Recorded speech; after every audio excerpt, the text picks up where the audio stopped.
Hello and welcome. Today we're gonna take a good look at the gunner station in the T-62 tank. And to be honest, I thought it would be a very bad position to be in, but it turned out not to be that bad at all. I'd honestly say that the gunner does almost better than the commander. But anyways, enjoy this video. The T-55 gunner station is very similar to the T-62's gunner station. As I said in the previous videos, the T-62 differs very little from the T-55 when it comes to operating it.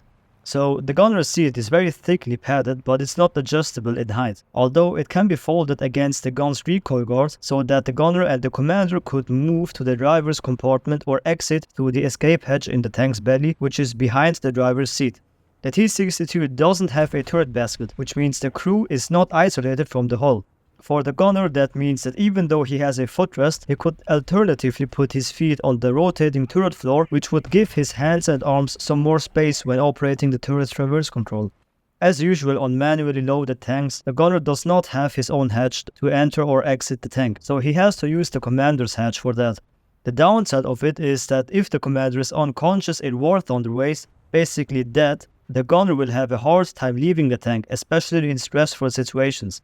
An advantage of this layout is that if the turret ring is facing forwards, the driver can fold up his seat and crawl to the driver's station quite easily to exit through his hatch. Doing this is often impossible or very difficult in tanks with a turret basket. When it comes to space for the gunner, he has it alright. The commander is stationed very close behind him, so close that the commander's feet and legs will press against his back.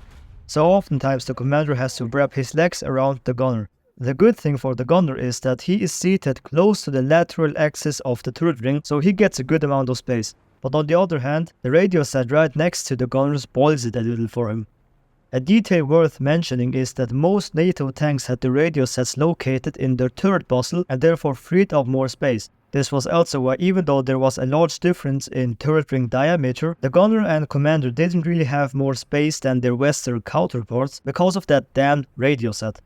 But the T-62 gunner had it better in other ways. For example, he had a good amount of legroom and was able to stretch his legs in the empty space behind the driver if the turret traverse was locked. It's important that it's locked, otherwise the gunner would have his legs crushed and ripped away.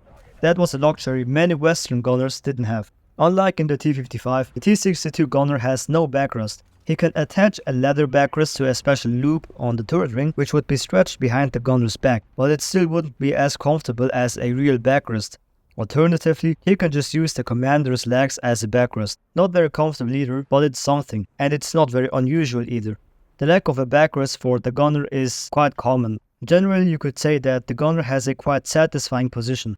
To help the gunner see better, there is a special periscope called TNP-165 that points forward. It lets the gunner see about 70 degrees in front of the turret. This helps the gunner avoid hitting things or digging into the ground with the gun barrel, but it's not really necessary because the gunner already has a good view with his telescope that lines up with the gun barrel, so the periscope is more like a bonus. It's especially helpful when the tank is in a low position with the turret down. The periscope sits high up on the turret roof near the commander cupola, so it gives the gunner a better view, similar to the commander's. The commander can spot a target using his optic and then designate the target, which would make the turret move automatically to face it. The gunner can then see the target through his own periscope, and once the gunner confirms he sees the target, he waits for the commander to tell the driver to move. When the gun barrel is above a hill or berm, the gunner can adjust his aim and open fire. Besides in combat, the gunner's periscope is also useful because it gives the gunner some spatial awareness. Anyways, that was all I had to say for this video. I hope you enjoyed it. If you think I said anything that is not right, or you think I should have added any additional information to this video, please let me know in the comments and share your knowledge. Besides that, thanks for watching and I'll see you in the next video.